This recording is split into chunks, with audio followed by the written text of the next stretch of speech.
So, my discussion for today is Module 6, Chapter 6, Sociological Theories of Crime Causation. So, first theory is Social Disorganization Theory. Social Disorganization Theory is a theory developed by the Chicago School related to ecological theories. The theory directly links crime rates to neighborhood ecological characteristics, a core principle of social disorganization theory that states location matters.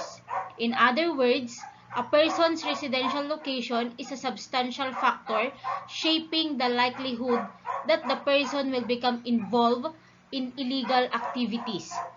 The theory suggests that among determinants of a person's later illegal activity, residential location is as significant as or more significant than the person's individual's characteristics.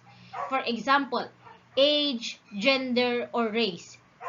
For example, the theory suggests that youths from disadvantaged neighborhoods participate in a subculture which approves of delinquency and that this youth thus acquire criminality in this social cultural setting. So, dito sa social disorganization theory, ang sinasabi dito, kung saan siya nakatira, yung tao na yun, kung saan yun nakatira, pwede siyang ma-involve sa mga illegal activities. Okay? And also, ang mas maaapektuhan dito is yung mga kabataan. Okay? Because dahil ngayong nakikita nila doon sa neighborhood nila or doon sa residential or location kung nasaan sila. And also, sabi dito, youth does acquire criminality in the social and cultural setting. Kung ano yung, kung paano sila makapag-socialize and kung ano yung cultural setting nila, yun yung maa-acquire nila. Next, we have the so-called concentric zone theory. Concentric zone theory, a theory of urban land use patterns developed by William Burgess that states that a city will assume the form of 5 concentric urban zones: the central business district, the zone in transition, the zone of working persons, homes, the zone of better residents, and the computer zone. Growth is accomplished by the expansion of each zone in the next zone. So, ito namang concentric zone theory na ito, okay, dinevelop siya ni William Burgess. Ang sinasabi dito, so this concentric zone theory is based on human ecology done by Burgess and applied on Chicago. It was the first to give the explanation of distribution of social groups within urban areas. This concentric ring model depicts urban land usage in concentric rings. We have the central business district or yung tinatawag nating CBD was in the middle of the model and the city is expanded in rings with different land uses. So, ano ba yung mga land uses or yung mga zones na to? Yung unang zone, yung nasa gitna, okay? Yung nasa pinakagitna, the center with the central business district. Yung pangalawa naman, the transition zone of mixed residential and commercial uses of the zone of transition. Pangatlo, working class residential homes. Okay? Yung pang-apat, doon na natin matatagpuan yung mga middle class homes. And yung pang-lima, yun yung tinatawag nating computer zone. And also, concentric zone theory, okay? This theory states that the concentric circles are based on the amount that people will pay for the land. So, itong concentric zone theory natin, okay, is all about social groups. Okay, kung gaano or kung ano yung iba't ibang social groups natin or yung iba't ibang zones natin. Next, we have the so-called anomy theory by David Emil Durkheim. He advocated the anomy theory, the theory that focused on the sociological point of the positivist school, which explains that the absence of norms in a society provides a settling conducive to crime and other antisocial acts. According to him, the explanation of human conduct lies not in the individual but in the group and the social organization. We have 3 sociological point of positivist school. Absence of norms in a society provides a settling conducive to crimes and other antisocial acts. Human lies in the social organization. Ano yung pinaka-idea ng anomy? The idea of anomy means the lack of normal, ethical, and social standards. So, kapag anomy, lack of normal, ethical, or social standards. This concept first emerged in 1893 when French sociologist Emile Durkheim published his book entitled The Division of Labor in Society.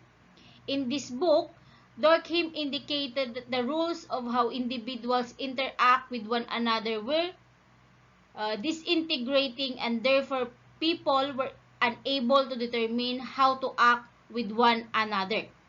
So, itong theory na ito is in-advocate ni Emile Durkheim. And also, nag-publish din siya ng book entitled Division of Labor in Society na sinasabi yung about rules on how individuals interact with other people. And also, Durkheim believed that anomy was a state where the expectation of behavior are unclear and the system has broken down. This is known as the normlessness. Durkheim claimed that this normlessness caused deviant behaviors, and later as claimed in his 1897 work Suicide, Depression, and Suicide. Durkheim theory was based upon the idea that the lack of rules and clarity resulted in psychological status of worthlessness, frustration, lack of purpose, and despair.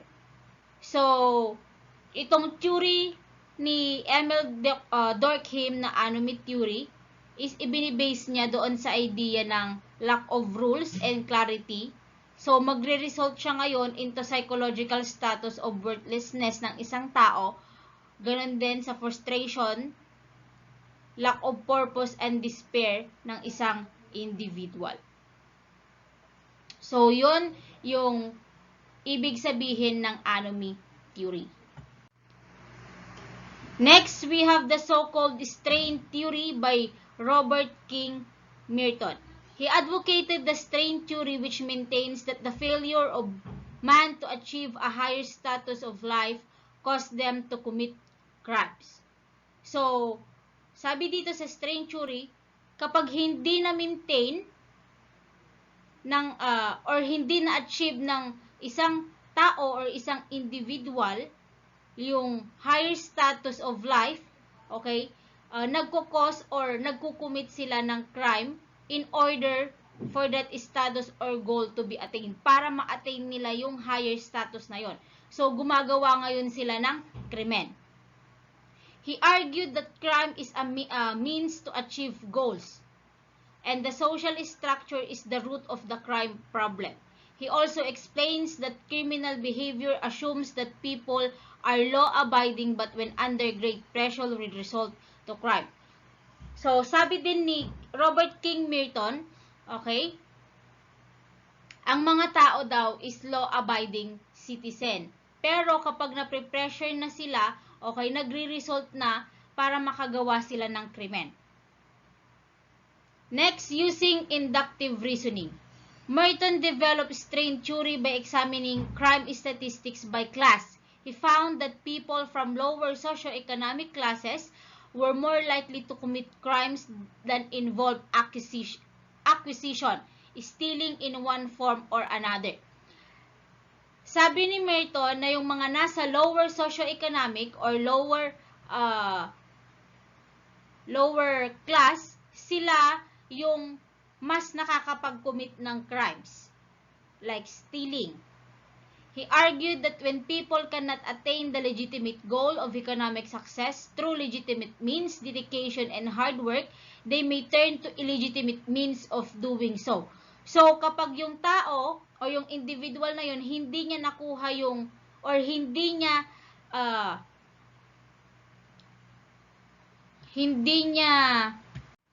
kapag hindi niya na-attain yung legitimate goal na yon, okay, kukunin niya ngayon doon sa illegitimate means or goal.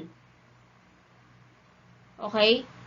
Parang dadaanin niya ngayon sa krimen para makuha lang niya yung legitimate goal na yon. So, these are the 5 responses to strain. Merton noted that the deviant response to strain was one of 5 responses he observed in society. He referred to such deviance as innovation, conformity, ritualism, retreatism, and rebellion. So, yan yung 5 responses to strain. We have relative deprivation theory. Ano naman tong relative deprivation theory? Relative deprivation theory refers to inequality, the idea that people are deprived, okay, materially or in other ways. So, nadideprive yung people. Yung ibig sabihin ng relative deprivation, okay, inequality, hindi pantay. And also, yung kailangan ng tao na yun is nadideprive or hindi na ibibigay. Material man yan or kung anumang bagay yan. Bagay, pagkain, or kung anuman. Left really suggests that this, alongside marginalization and subcultures, is a significant cause of crime. So, dahil nga nadideprive sila, pwede na silang makagawa ng krimen. Or ito na yung magkukos ng paggawa nila ng krimen. Kasi nga, hindi nila, or yun yung wala sa kanila, at yun yung gusto nilang makuha. Dahil nga gusto nilang makuha yun, kailangan nilang gumawa ng krimen. It differs from a more traditional Marxist view that poverty and therefore capitalism causes crime, because they argue that people are richer today than they were in the 1930s. And yet, crime is much higher now. So, poverty, kahirapan po. So, dahil sa kahirapan, nakakagawa din sila ng krimen. The difference is not that people are poorer, but that they live in close proximity with people who are much richer. Yan yung ibig sabihin ng deprivation. Dinedeprive or nade-deprive yung mga tao na yon. Next, we have general strain theory, or yung tinatawag nating GST, Theory of Criminology, developed by Robert Agnew. General strain theory has gained a significant amount of academic attention since being developed in 1992. Robert Agnew general strain theory is considered to be a solid theory, has accumulated a significant amount of empirical evidence, and has also expanded its primary scope by offering explanation of phenomena outside of criminal behavior. Agnew recognized that strain theory, originally put forward by Robert King Merton, was limited in terms of fully conceptualizing the range of possible sources of strain in society, especially among youth. According to Merton, innovation occurs when society emphasizes socially desirable and approved goals, but at the same time provides inadequate opportunity to achieve these goals with the legitimate institutionalized means. Agnew described 4 characteristics of strain that are most likely to lead to crime. So, si Agnew nag-describe siya ng 4 na characteristics ng strain theory na mag-lead to crime. First is strains as sin and unjust. Number 2, strains are seen as high in magnitude.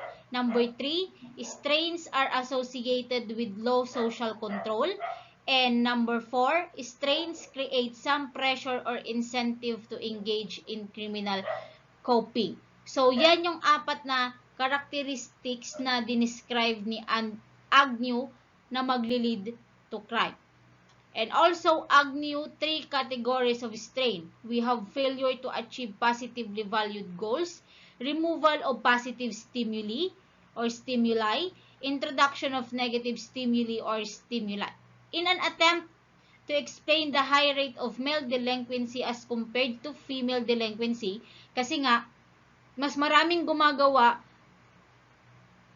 ng, mas maraming or karamihan ng gumagawa ng krimen is mga lalaki.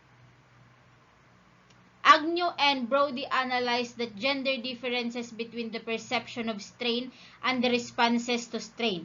The first area that was explored was the amount of strain that people of certain genders experience. According to stress research that Agnew and Brody compiled, women tend to experience as much or more strain than men.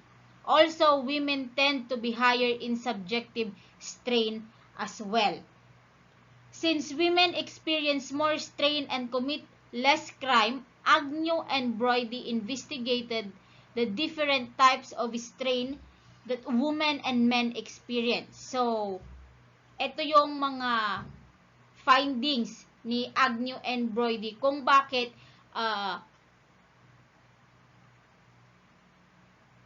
nakakapag-commit yung mga babae ng crime pero mas kokonti. So ito. First, let's go to women. Women concerned with creating and maintaining close bonds and relationship with others, thus lower rates of property and violent crime. Pero kapag sa men naman, concerned with material success, thus higher rates of property and violent crimes. Kasi, dito sa first, okay, ang mga babae kasi, mini-maintain nila yung close bond nila or close relationship sa ibang tao. Kaya hindi nila kayang gawan ng krimen yon. Sa mga lalaki, ganun din naman, pero mas concerned sila doon sa material success or material things na pwede nilang makuha. Next, face negative treatment such as discrimination, high demands from family, and restricted behavior. Sa men naman, face more conflict with peers and are likely to be the victims of crime. So, yun. Next, failure to achieve goals may lead to self-destructive behavior. Sa men naman, failure to achieve goals may lead to property and violent crime. So, dito, kapag na-failed yung gusto nilang goal or hindi nila achieve yung goal nila, magiging self-destructive sila. Pero dito sa men, kapag nag-failed sila at hindi nila na-achieve yung goal nila, it may lead to property and violent crime. So, makikita nyo na doon yung pagkakaiba ng babae at lalaki. Okay? Dito kasi sa lalaki, once na hindi nila nakuha yung gusto nila, okay, kukunin nila sa ibang paraan. Okay? Or sa dahas. So, next, ulit, dito sa women, more likely to respond with depression and anger. Sa men naman, more likely to respond with anger. And then, women ulit, anger is accompanied by fear, guilt, and shame. Sa men naman, anger is followed by moral outrage. Next, more likely to blame themselves and worry about the effects of their anger kapag sa women. Mas biniblame nila yung sarili nila.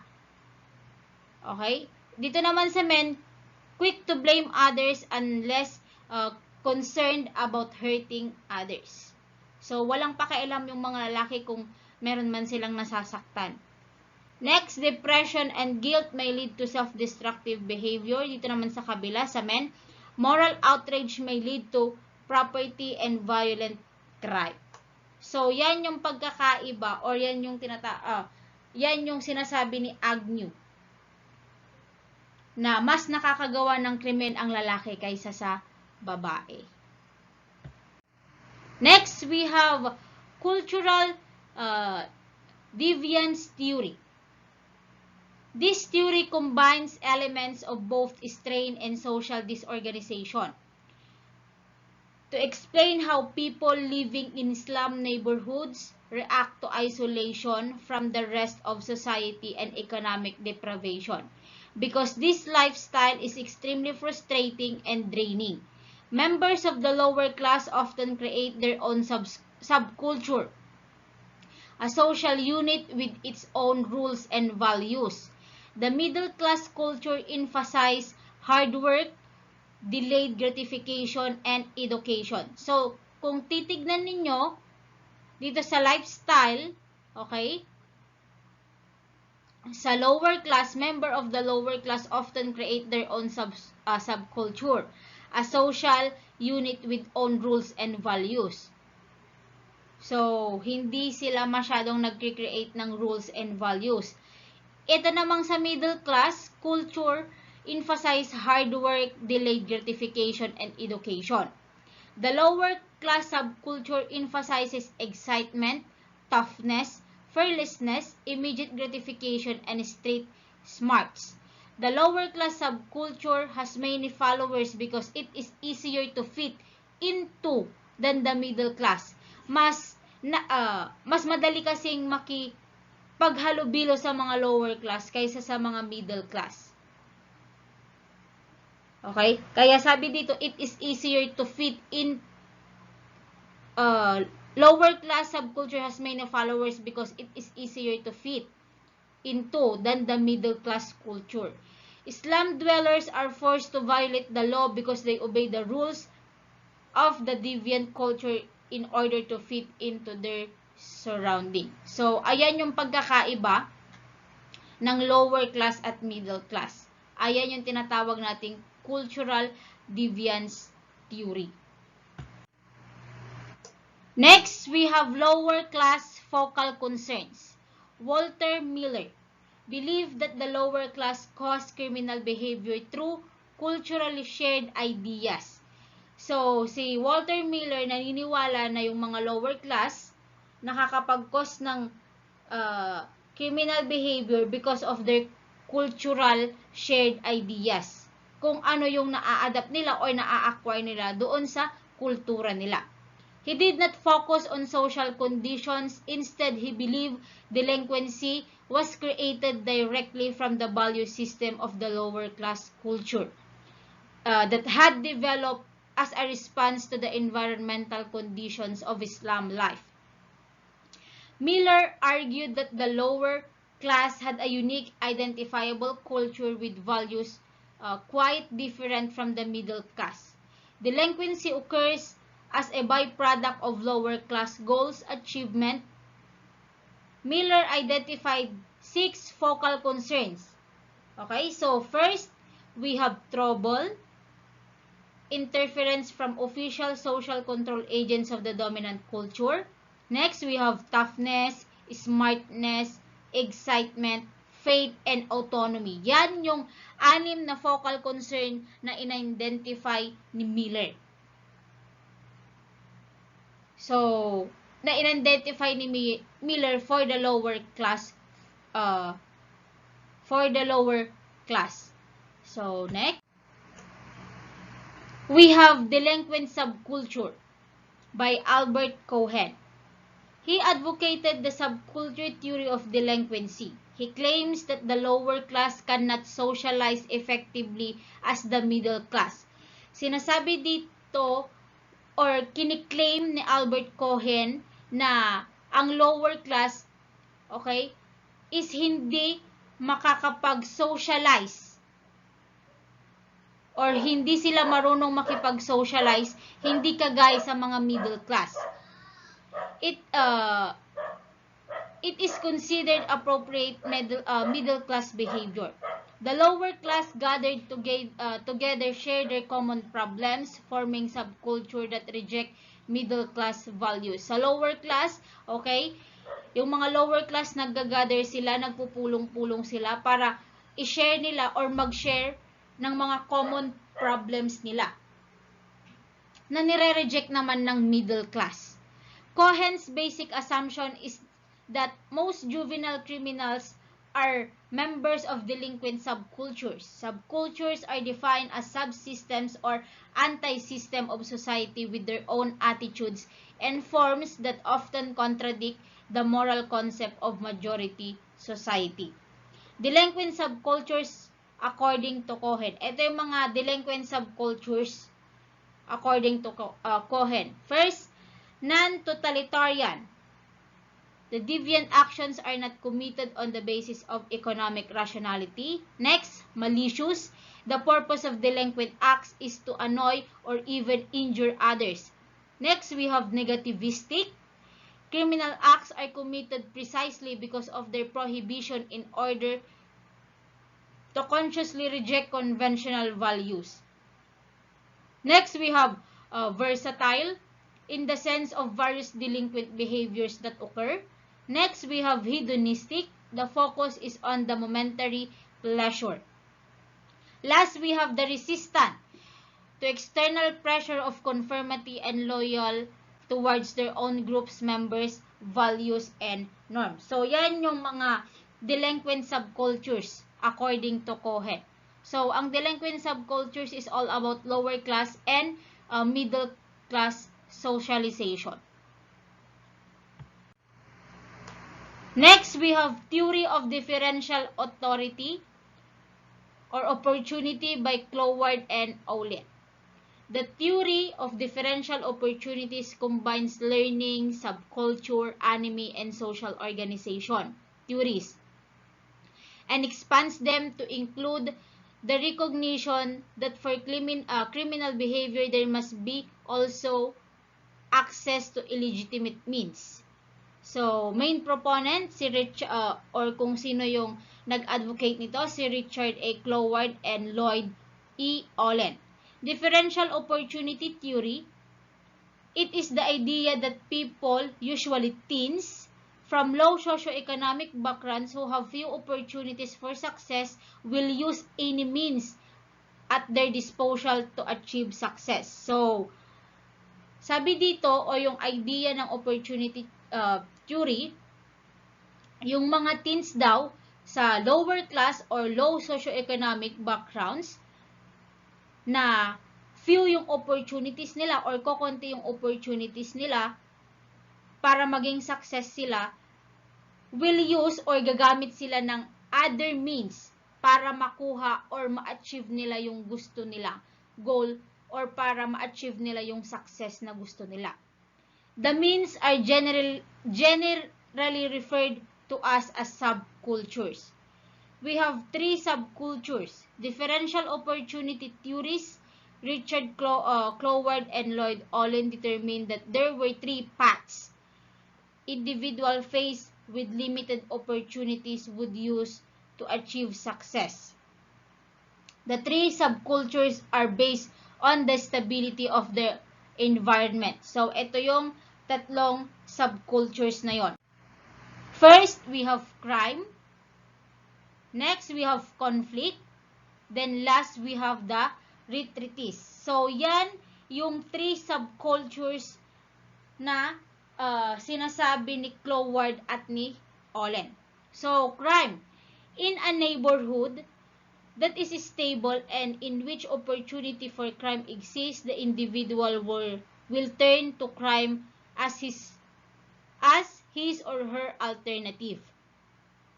Stability in the instance means that a hierarchy of criminal organization exists and that the teen is able to move through the ranks to establish himself or herself. Next, we have conflict. This subculture is typical of disorganization areas of low socioeconomic opportunity. The area is characterized by mix of groups trying to establish dominance. Kaya nagkakaroon ng conflict because of the different groups. Okay? Yung different groups na yan, may iba't ibang rules and values. So, kapag nagsama sila, magkakaroon ng conflict or clash.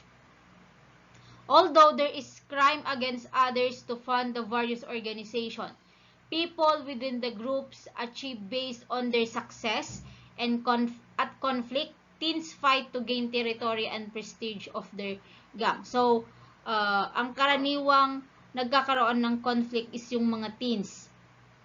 Okay, para makapag-gain sila ng territory nila or territory and also prestige for their gang. Next, we have the Retreatist. In some instances, teens are unsuccessful at both legitimate and illegitimate enterprises. In this case, the individual drops out of society. Status is gained by drug use or by membership in separatist gang. Example, teenagers in the goth or grunge cultures. So, dito naman sa Retreatist, guys, okay, yung isang kabataan, okay, is or are unsuccessful at both legitimate and illegitimate enterprises, kaya gagawa ngayon siya or magda-drop out siya on or in society. Okay? And also, doon na siya ngayon doon niya na ngayon matututunan yung paggamit ng droga and makisali sa iba't ibang uri ng gang. Next, we have the so-called drift theory. Drift theory was originally proposed by Gresham Skies and David Matza to explain how juvenile delinquents can hold both conventional and deviant values and attitudes. The theory claims that delinquents use techniques of neutralization to rationalize their delinquent and or deviant. According to Gresham Skies and David Matza, acts that violent norms or go against belief can carry with them guilt and shame, which dissuades most adolescents from engaging in criminal or delinquent acts. Would-be delinquents therefore must find ways to preemptively neutralize the guilt and protect their self-image if they choose to participate in delinquent or deviant behavior.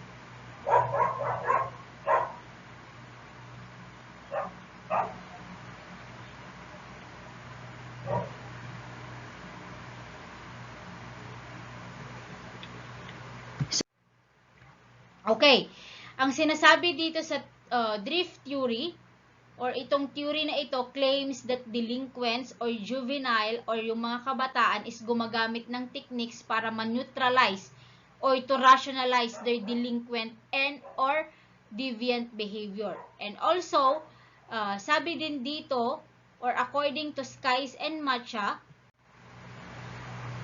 sinasabi din nila na itong mga delinquents or juvenile delinquents na to is naghahanap din ng ways to preemptively neutralize para matanggal yung guilt nila kapag nakagawa na sila ng krimen and also to protect their self-image.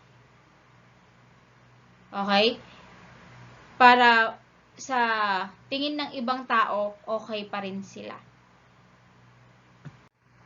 Next, we have Differential Association Theory by Edwin Suderland. Considered as one of the most influential criminologists of the 20th century. He was a sociologist of the symbolic interactionist school of thought and is best known for defining white-collar crime and differential association, a general theory of crime and delinquency. Differential Association Theory. This theory predicts that an individual will choose the criminal path when the balance of definition for law breaking exists, those for law or law-abiding. Differential Association, a theory in criminology developed by Edwin Suderland, proposing that through interaction with others, individuals learn the values, attitudes, techniques, and motives of criminal behavior.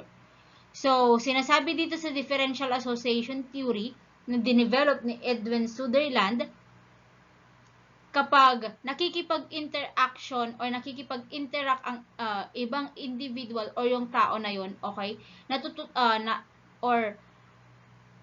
nakakapag-acquire siya ng values and also natututunan yung ibang attitudes, techniques, and motives for criminal behavior.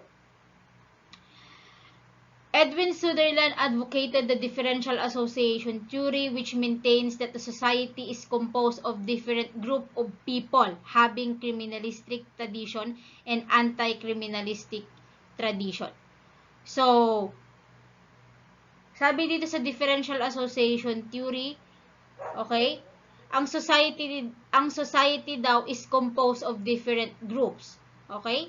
Meron man yang criminalistic tradition or walang criminalistic tradition. And that criminal behavior is learned and not inherited.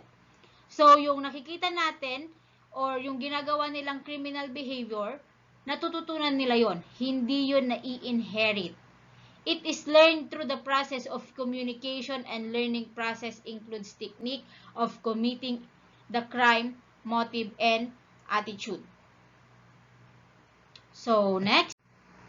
So, we have postulates of Differential Association Theory. We have 6 postulates. First, that criminal behavior is learned.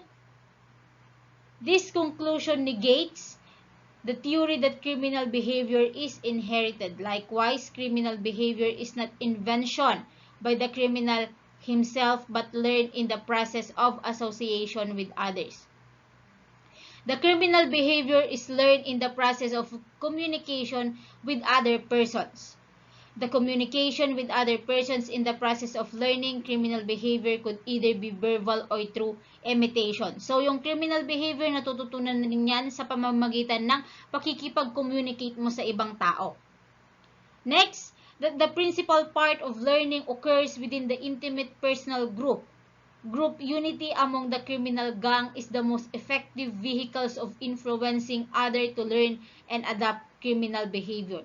This is due to the fact that loyalty, faith, and belief among each other must prevail for the group to survive as one. Next, that upon learning criminal behavior, the criminal learns the techniques of committing crimes, its motives, drives, and rationale. So, once na natutunan na nila kung ano yung criminal behavior, matututunan na din nila yung techniques kung paano mag-commit ng crime. Also, yung motives and drives and also the rationale para makakapag-commit ng crime. Next, the learning process may vary in frequency, duration, priority, and intensity. Last, that while criminal behavior is an expression of general needs and values, it is not explained by those general needs and values, since not criminal behavior is an expression of the same needs and values. Thieves generally steal in order to secure money. But likewise, honest laborers work in order to secure money. So, kung titignan nyo, yung mga magnanakaw, nagnanakaw sila para ma-secure nila yung kinabukasan nila. Pero, kahit ganun din yung mga honest laborers na nagtratrabaho, kailangan din nilang ma-secure yung kinabukasan nila. Kaya lang nga, magkaiba yung ginagawa nila para makuha or makapag-ipon ng pera. Dito kasi sa isa, ninanakaw niya, mabilisan. Dito naman sa isa, pinaghihirapan niya. So, the need or value may be happiness principle. So, yan yung anim or yan yung postulates of differential association theory. Next, criminal behavior is learned, not inherited. It is learned through the process of communication with the society, which is composed of different people having criminalistic and anti-criminalistic tradition. Suderland's theory that persons who became criminal do so because of contacts with criminal patterns and isolation from anti-criminal patterns. In criminology, differential association is a theory developed by Edwin Suderland, proposing that through interaction with other individuals learn the values, attitude, techniques, and motives for criminal behavior. So, natakal na natin to dun sa previous slide. Differential association theory is the most talked about of the learning theories of Deviance. This theory focuses on how individuals learn to become criminals. So, itong differential association theory is nakafocus siya kung paano ang isang individual matututo na mag-commit ng crime or paano siya magiging criminal. But it does not concern itself with why they become criminals. So, criminal behavior is learned, not inherited. Next, Suderland's 9 points. So, una, okay, meron tayong postulates of differential association theory. Ngayon naman, we have Suderland's 9 points. The principle of Suderland theory of differential association can be summarized into 9 key points. First, criminal behavior is learned. Next, criminal behavior is learned in interaction with other person in process of communication. Number 3, the principal part of the learning of criminal behavior occurs within the intimate personal groups. 4, when criminal behavior is learned, the learning includes techniques of committing the crime, which are sometimes very complicated, sometimes simple, and the specific direction of motives, drives, rationalization, and attitudes. The specific direction of motives and drives is learned from the definition of legal codes as favorable or unfavorable. Number 6, a person becomes delinquent because of an excess of definitions favorable to violation of law, other definitions unfavorable to violation of the law. Number 7, differential association may vary in frequency, duration, priority, and intensity. Natakal na din natin to doon sa previous slides nitong module 5. Kaya lang ito kasi kinat nila. Okay? So, next, the process of learning criminal behavior by association with criminal and anti-criminal patterns involves all of the mechanisms that are involved in any other learning. Last, while criminal behavior is an expression of general needs and values, it is not explained by those needs and values since not criminal behavior is an expression of the same needs and values. So, yan yung siyam na key points ni Suderland para sa differential association theory. Next, we have social contact or contract theory. It views that persons' moral and or political obligations are dependent upon a contract or agreement between them to form society. It is likewise associated with modern moral and political theory and is given its first full exposition and defense. So, dito naman sa social contract theory, okay, persons' obligation are dependent upon a contract or agreement, okay, between them to form a society. So, dapat may contract or agreement, okay, between that person to form a society. It is likewise associated with modern moral and political theory and is given its first full exposition and defense. Next, we have the so-called containment theory. The containment theory in criminology was developed by Walter Reckless. This theory attempts to explain criminality using internal and external pressure. Moreover, this theory presents us with push and pull factors. This approach proves to be quite logical and rational. The theory argues that we are influenced by internal and external pressures and that the world is filled with them. Consequently, this means that we do not live in a perfect world. Yes, hindi naman tayo nakatira sa perpektong mundo. Okay? Even tayong mga tao, hindi naman po tayo perpekto. If we did, then we would have some form of reasonable control over our own deviance. This theory is essentially conveying that the internal and external pressures lead to deviance and criminal acts. So, kagaya dyan, sabi nga, hindi tayo nakatira sa perpektong mundo, kaya nakakagawa tayo ng krimen.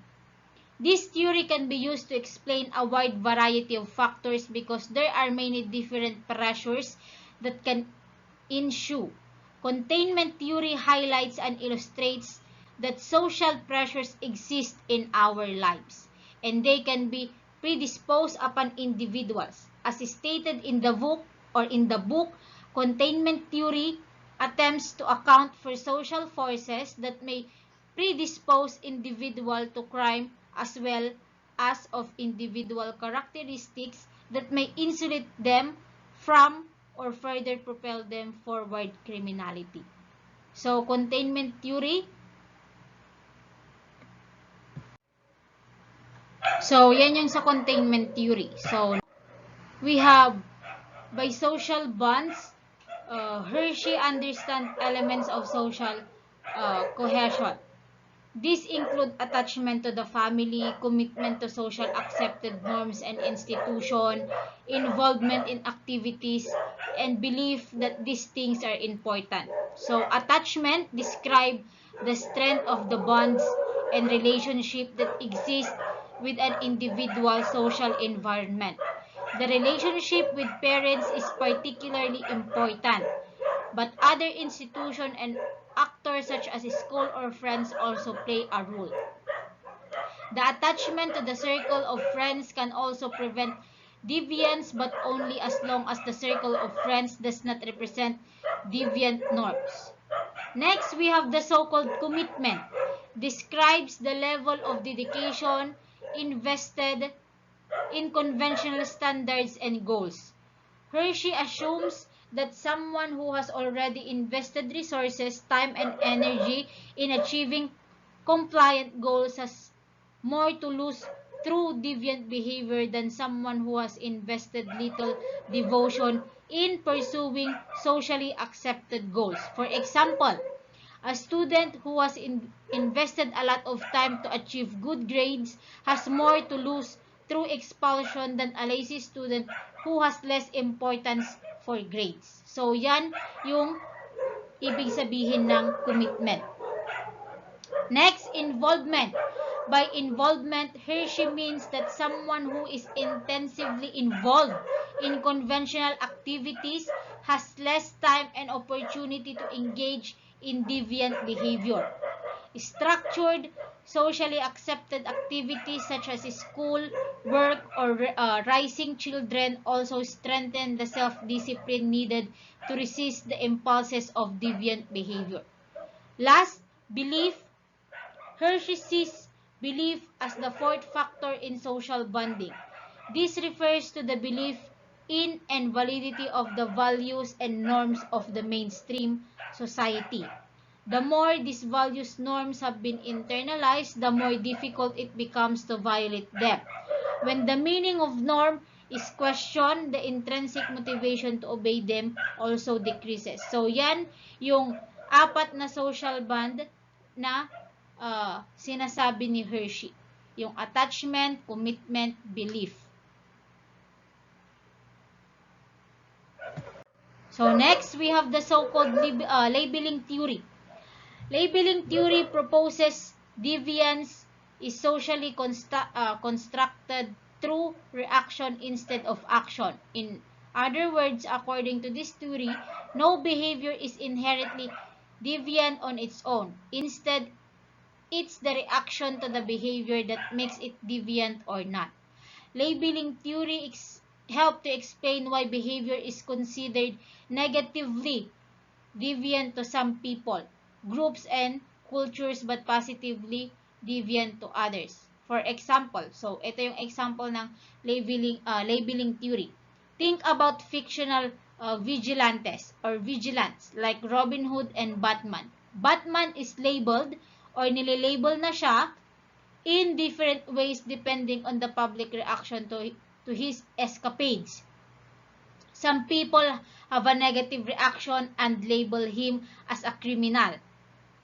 Okay? So, nililabel na si Batman as a criminal. Others have a positive reaction and label him as a hero. So, yon yung tinatawag nating labeling theory. Different reactions are typically based on a group or cultural norms and values. Another example is when a person is responsible for the death of another. When they are labeled as a murderer or a killer, the reaction to death sometimes depends on the circumstances. The persons responsible will be viewed differently depending on the reason, whether it's murder, war, self-defense, or an accident. So, yan yung ibig sabihin ng labeling theory. Nililabel ka na kung ano pa lang yung nakikita sa'yo. Next, we have primary versus secondary Vivians. Studies related to labeling theory have also explained how being labeled as deviant can have long-term consequences for a person's social identity. Consider primary deviance, which is an initial violation of a social norm, about which no inference is made regarding a person's character. Primary deviance includes minor deviant acts that just about everyone does once or twice, like playing hooky from school or work. These behaviors have little reaction from the others, therefore have little effect on a person's self-concept. On the other hand, secondary deviance is when a person repeatedly violates a social norm. So, ang secondary deviance na, ayan na yung inuulit-ulit ng binaviolate yung social norm, which leads others to make assumptions about that persons and assign a label to him. So, once na inulit-ulit na niya yung pag-violate ng social norm, doon na magsisimula yung pag-label sa kanya. Some examples of labels are criminal, psycho, addict, and delinquent. Sasabihin na criminal yan, psycho yan, and also addict yan. Kapag kabataan naman, delinquent yan or juvenile delinquent yan. Secondary deviance gets such a strong reaction from others than that the individual is typically excluded from certain social groups. So, yan yung pagkakaiba ng primary deviance and secondary deviance. So, that was the end of my Module 6 discussion. Thank you and God bless.